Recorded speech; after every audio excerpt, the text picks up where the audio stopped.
আসসালামু আলাইকুম সবাইকে স্বাগত জানাচ্ছি নতুন একটি ভিডিওতে। শুভ সকাল।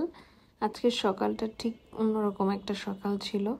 খুবই সুন্দর ঠান্ডা ঠান্ডা একটা আবহাওয়া, যেহেতু ছুটির দিন, স্কুলটা আজকে বন্ধ, কোনো কোলাহল নেই। তো আজকে হচ্ছে আমি কিছু স্পেশাল ব্রেকফাস্ট তৈরি করব।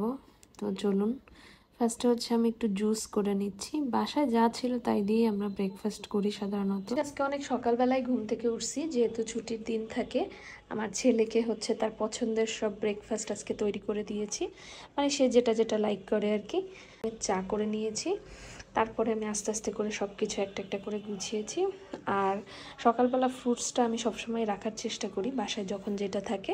যেমন আজকে হচ্ছে পেঁপে ছিল, তা আমি হচ্ছে পেঁপে দিয়ে জুস করেছি, যেহেতু আমার ছেলে হচ্ছে জুসটা খাবে, বাট আস্ত কেটে দিলে খেতে চায় না। আর এখানে হচ্ছে ওর খুবই পছন্দের বাটার চিজ দিয়ে হচ্ছে অমলেটটা করা, মানে ব্রেডের সাথে, এটা খুব পছন্দ করে ও। আর এই এগ দুইটা হচ্ছে আমার আর আমার হাজব্যান্ডের জন্য, এটা আবার আমার ছেলে খায় না। তো এই যে, আর তার পছন্দের অরেঞ্জ জেলি। তো ভিডিওটা এই পর্যন্তই। আল্লাহ হাফিজ সবাইকে।